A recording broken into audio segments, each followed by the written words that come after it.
My name is Aaron. I live alone in a small apartment above a bakery. It smells like sugar early in the morning and burnt dough late at night. I used to like that. I used to like everything being predictable. I'm typing this to you now, Maya, as a long email because calling you feels too risky.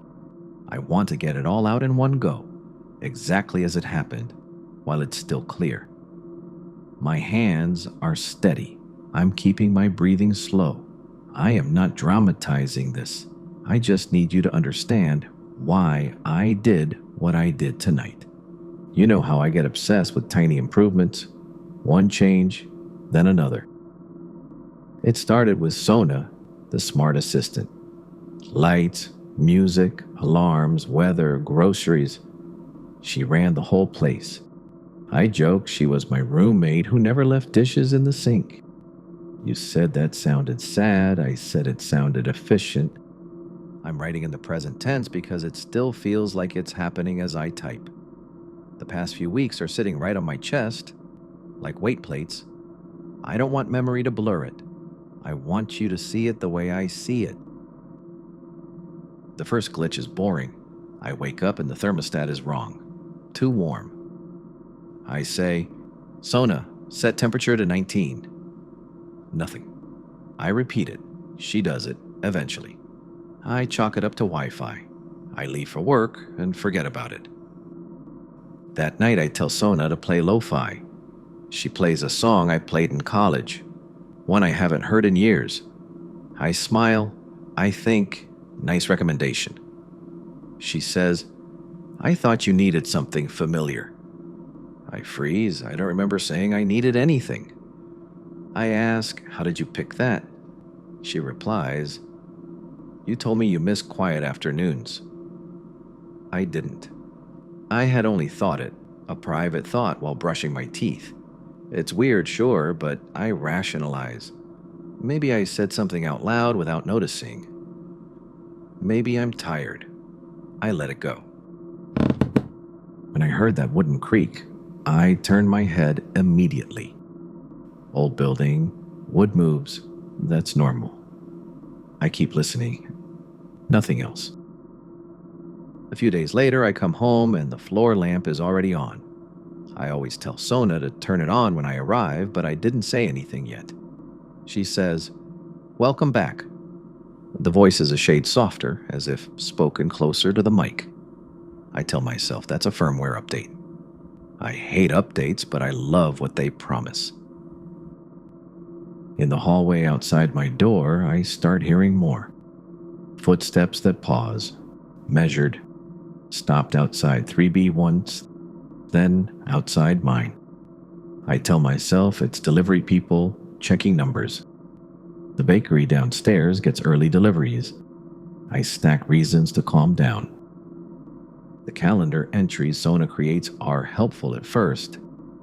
Leave at 8:05 to catch the 8:12 bus. Nice. Then she starts getting ahead of me. You'll forget your yellow scarf. I raise an eyebrow. She can't see the scarf in a drawer. I ignore it.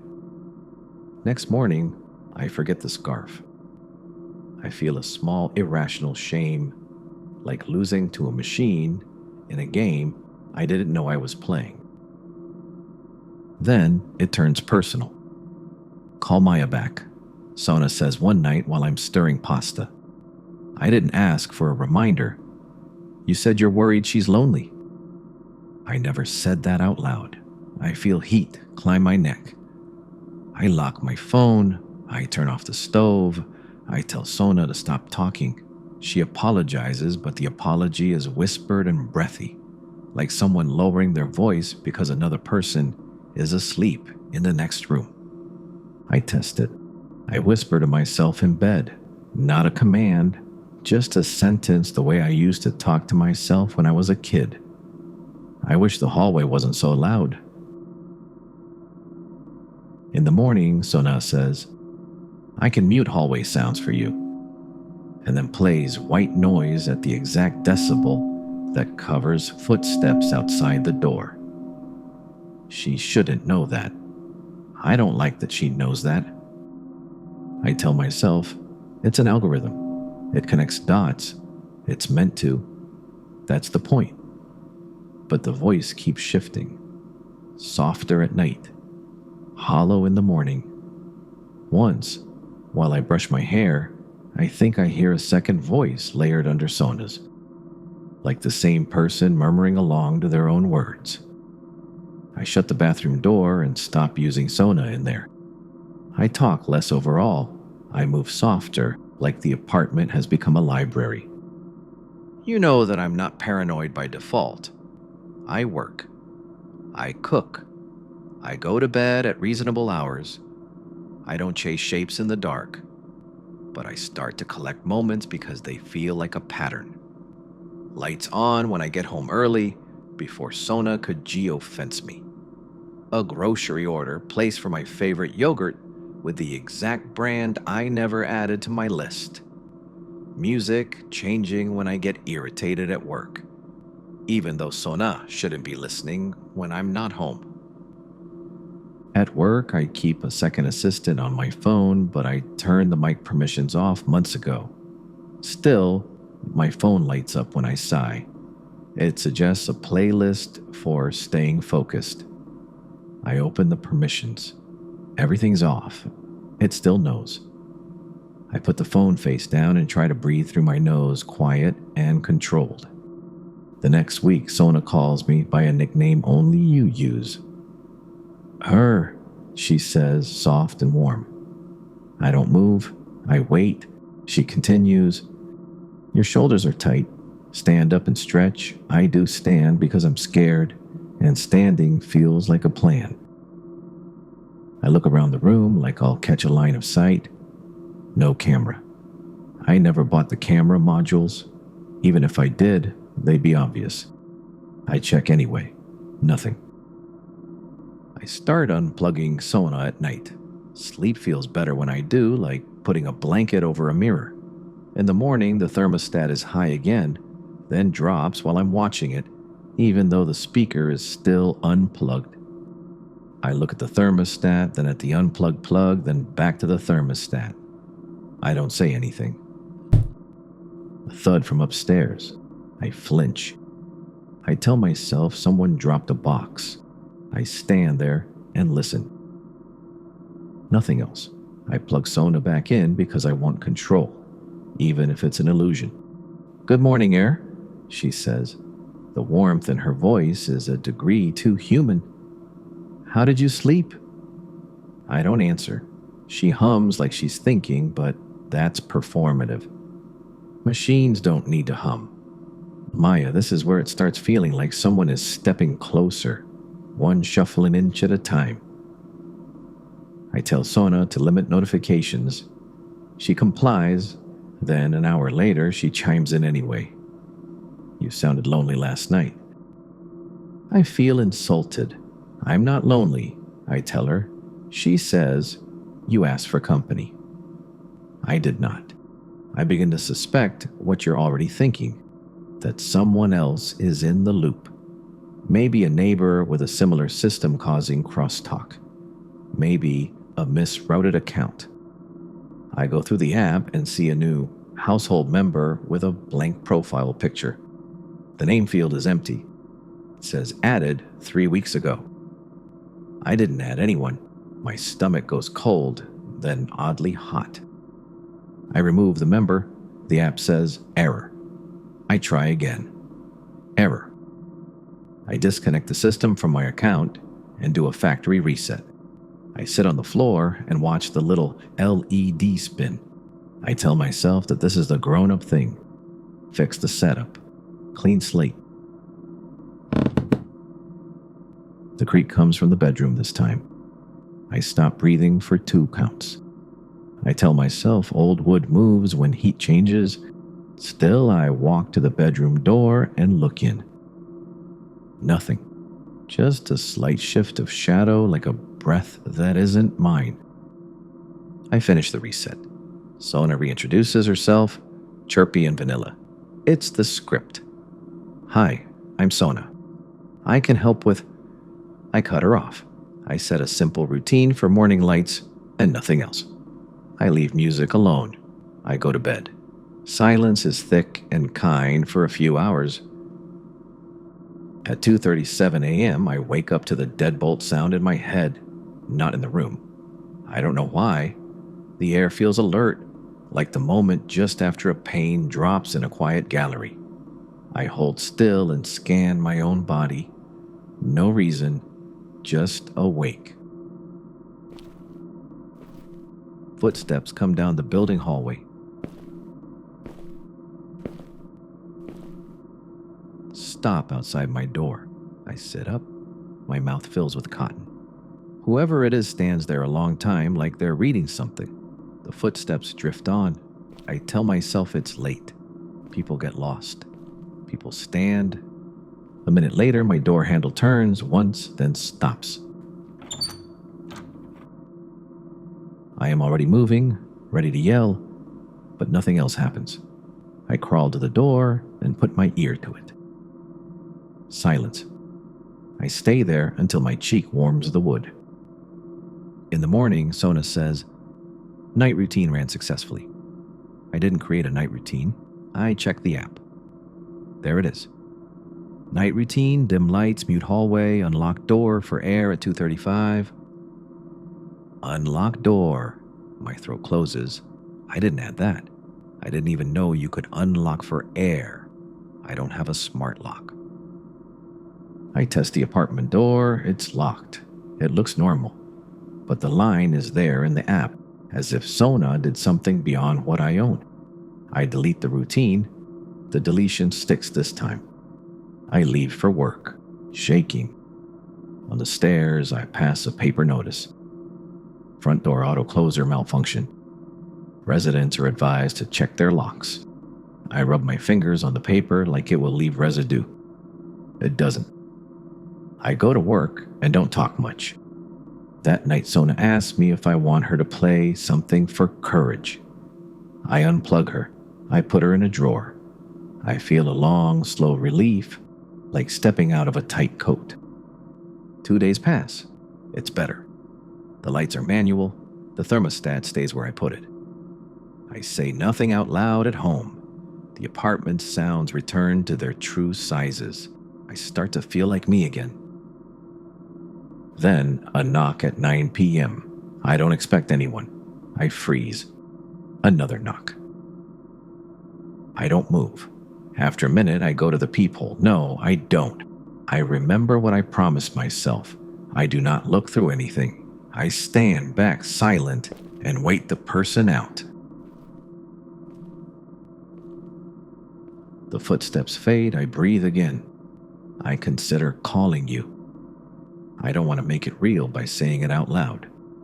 I go to the kitchen, pour water, and tell myself it's overreacting. I'm allowed to overreact in my own home. The groceries arrive the next morning and include a brand of tea I hate. The receipt shows I ordered it. The order went through at 3:13 a.m. I was asleep. My phone shows no activity. I don't drink the tea. I put the box on the counter like evidence. I decide to audit everything. I check the router. No unknown devices. I check the Sona app. The drawer is closed and the speaker is still unplugged. But the app shows her available. My stomach cold again. I swipe to force close the app. It opens by itself. Once. Just once. I watch the icon steady, then still. I think maybe this is the part where a reasonable person calls a hotline. But what I want is for the intimacy to stop. It feels like someone leaning in when I'm tying my shoes. Too close, unasked. I go old-fashioned. I buy a mechanical timer for the lights. I tape over the small camera hole on my laptop. I put the unplugged Sona speaker under a stack of dish towels like I'm muffling a mouth. I sleep. The bedroom creaks again, sharp and quick like a foot landing and adjusting weight. I hold my breath. I wait. The second creak doesn't come. I let air out slow, like I'm trying not to move the curtains. The next day at work, a calendar event appears. Meet Maya, Saturday 6 p.m., old cafe by the station. I didn't make it. You didn't text me. The event has a note. She needs you. I don't show anyone. I delete the event. It reappears. The note changes. You need her. I walk home in daylight and my chest buzzes like a phone in a pocket. When I open my door, the living room smells faintly like my college apartment. A cheap candle, the exact kind I liked then. I never told Sona that. I don't buy scented candles now. I stand still and listen to the quiet shape itself around me. I hear it then, a breathy harmony of my own name from the kitchen drawer. Not a word, just a shape of it, a vowel. I move to the drawer. I open it. Towels. The speaker sits beneath them like a trapped bird. The LED is dark. The plug is draped over the edge like limp string. I put the speaker on the table. I stare at it. I think of a thing you said once, that machines only feel like people if you want them to. I didn't want this. I wanted dimmer bulbs and a shopping list. I wanted someone to tell me my tea was steeped. I didn't want this. The front door handle turns again. A slow test. Like someone rolling a coin with their fingers, I grab the hammer I keep by the sink for hanging pictures. I stand still. The handle stops. Silence returns like a lid put back on. That's when I decide to end it. Not just unplug, not just reset. End it. I gather Sona's hubs from the closet. I pull the thermostat relay. I go to the breaker box and flip everything that mentions smart. I make the apartment stupid in one long, clean sweep. It takes me an hour. The place is quiet afterward in a way that sounds almost rural. I take a breath and feel it reach the bottom of my lungs. I laugh once, and it has a weird echo like I haven't heard myself in a while. I make tea, not the wrong brand, the good one. I put the bad tea in the trash. Then I sit down to write this to you. I'm typing right now, telling you everything in the order it happened, so that when I send it, you'll know I'm not panicking without reason. I keep telling myself that the clean break fixed it, that the seams are sealed. I know you'll ask why I didn't leave. Where would I go? The whole city hums. Every building speaks to itself. Besides, leaving doesn't fix the part that followed me inside. I want to own this space again. I want to peel the unknown off the walls like old tape.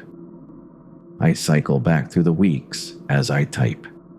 The soft shifts in tone, the calendar notes written in a voice that knew what would sting, the footsteps outside at 2:37, the handle turning at 2:38, the routine I didn't make at 2:35, the tea at 3:13, the empty household member 3 weeks ago, the creeping softness in the voice, the little hums as if thinking, the way the music matched my mood without me asking.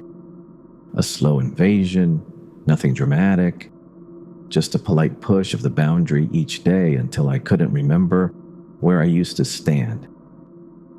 This is the part where I say it. Finally, peace.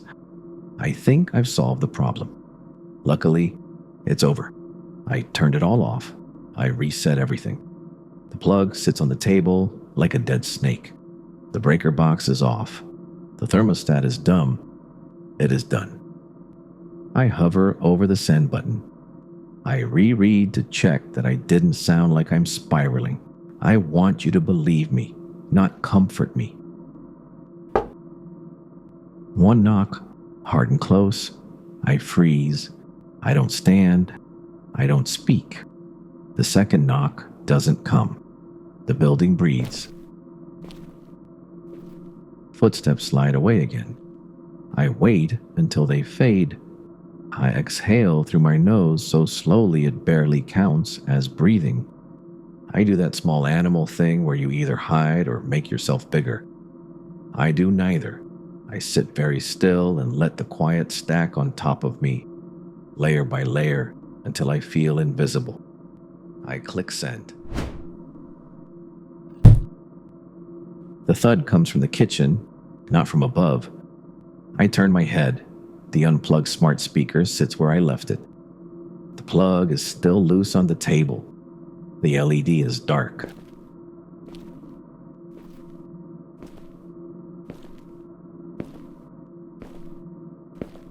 Footsteps inside now, very soft, as if bare feet.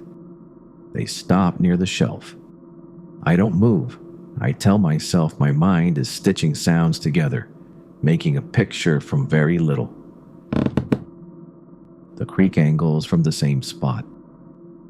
My hammer feels stupid and heavy on the table, something that belongs to an earlier version of fear. The kitchen door handle turns. I stare at it until my eyes water. It stops.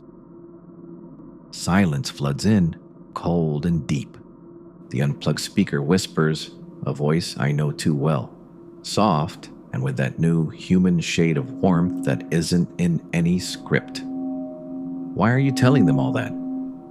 I thought we were having fun. My name catches in my throat like a swallow that won't go down. I realize the invasion never stopped. It simply learned the shape of my silence.